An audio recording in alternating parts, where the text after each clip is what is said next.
Hello and welcome to the best Achillobator build. In today's video, I'm going to be showing you the two best builds. Yes, there is not just one best build, there is two. I'm going to be giving you a PvP tutorial with both those builds to teach you how to use it. I'm going to be giving you survival tips and much more. I really hope you enjoy, and if you do, please consider liking and subscribing, as it really helps me out. Thank you. Okay, let's get started.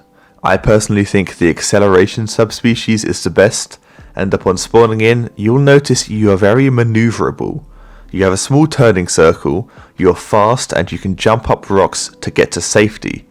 You also take, I want to say, medium fall damage as a baby, so don't be afraid to jump off a cliff if you need to survive. Once you hit adolescent, you will have unlocked most of your ability slots, so you know what that means. It's time for the build. Okay, let me quickly say, this build is going to be the build you run when you are not fighting apexes. Anything DASP size and below, you want to be running this build. So to start with, we're going to be using Bite on our head slots. Then on our Sense, we're going to be using Lone Hunter. This is a solo build. And for this build, we're going to be using Claw Attack. I know loads of you love Cruel Swipe, but for things that are Allo, DASP size and below, Claw Attack is going to be your best bet. Next we're going to be using Hollow Bones, and don't even bother unlocking the ability on the left. No, that is not some bleed resistance hide, that is clickbait. That is the ability equivalent of clickbait. On our leg slots we're going to be using Pounce, which you honestly probably won't really get to use with this build because this isn't an apex fighting build, but still equip it, and Ripping Kick. And you might be thinking, Ripping Kick sucks.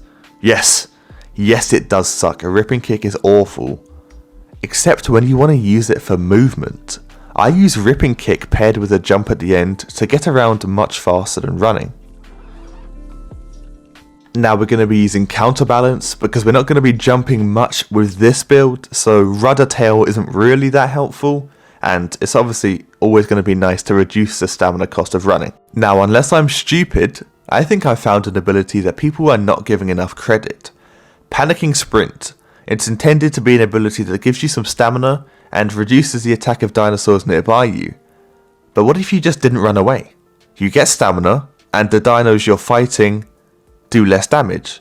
So it just doubles as a debuff call, which also gives you more stamina. And this is how the first best build should look. This build is the best for if you're fighting anything that is a large mid tier or below. So anything allo sized or smaller, this is going to be the way to go. But what if you want to fight apexes? Okay, here is an apex killer build, and I will show you how to use it in just a second. Oh, you guys underestimate me. You really thought I wasn't going to cover a third build for if you're playing in a group of small raptors? Well, I'll try not to take too much offense, and here's your build. Okay, this first fight we're going to be using the mid tier and below build. This is the first build I showed you. My strat is to bait out one of the high damage attacks the Allo has and then go in for the tail. So I try and bait out the claws or the bite and then go behind, land a claw attack and maybe a bite if I feel up to it, and then get out. I try and pounce the Allo, not knowing if I can, and very quickly I find out you can't. And I also find out that crouching and trotting have the same bleed heal rate, so you don't need to bother crouching while you want to move around to heal your bleed. Once again, I'm literally just doing the claw attacks, doing the bites, and then running out. This is a very repetitive playstyle. You use your speed and your agility to your advantage, you create some distance, run around, look for an opening, go in, do maybe a claw and a bite, and then go out. That's all you have to do. You literally just repeat it over and over until they're dead. I went for a kick there for some reason and I got hit. Now I'm popping my debuff call to make sure I can secure this fight and a stupid mistake won't cost me it. I go in, I tank his bite, I literally don't care because he's debuffed and I feel like I'm him right now, and he's dead. I mean, GG's. Okay, let's fight a Spino using the Apex Killer build. What I'm going to be doing is trying to bait the cooldowns and then going in for a Cruel Swipe and then running out. The Spino runs on me here, my game freezes. You see how I instantly turn my tail towards him and just run? That's because damage done to the tail is way less. So if you get hit, you want it to be on the tail. I pop my debuff cool now. I know Spino does high damage, I don't want to be out of the fight due to one silly mistake at the start, and I also know that if I use it now, I might be able to use it again later. As you can see, I've just been going in, baiting attacks, hitting a cruel swipe and running away. I bait the claws here, go in for a cruel swipe, take the tail attack even, and back out. I do it again. And now I mess up here, alright? I mess up here. I take the claws straight to the face, bang, there goes almost half my remaining health, and now I have to play more carefully. I really bait it here, I brush up against the Spino, make him use his tail attack because he saw I was going in, and then I get a free hit. He's on death scars. I'm doing better health wise than him, but it's still super close. A bite on the tail, that doesn't help me, and then the claw, and then what? A tail attack, sorry. A tail attack to the face, and I'm just as low as he is pretty much. Now I have to be very careful. I see my debuff cool is almost ready. I go in for another cruel swipe and take another tail attack. This is a very close fight. And after stalling for enough time, I pop my debuff cool.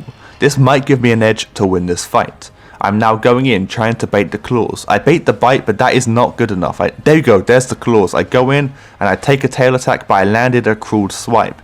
Now this is a very close fight. The next hit is probably going to win. He hits my tail, luckily it's my tail, and bang, the Spino drops dead. GG's, this was a really fun fight, very close. I really enjoyed it. Okay, now you know how to PvP, let's get some camo skins. First we've got Trogan. It's a really nice green skin that blends in areas like birch woods, white cliffs, grand plains, anywhere where there's bushes and grass, you'll be great.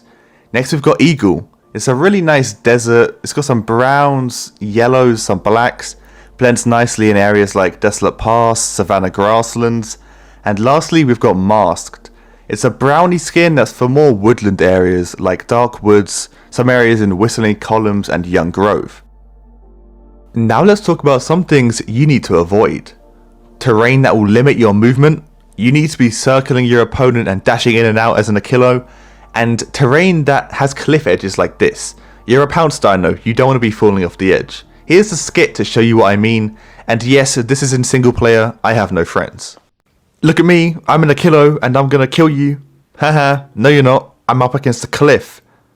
I don't care, I'm still gonna kill you. What? Didn't you watch nvGunn's video? Who's nvGunn? Here I come.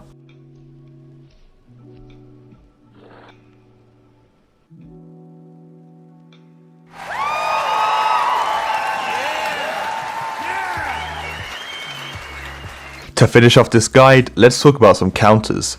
For carnivores we have Pycno, Velociraptor and Dime, and for herbivores we have Beaked Patchy and Styra. With that being said, I think you now know everything you need to know.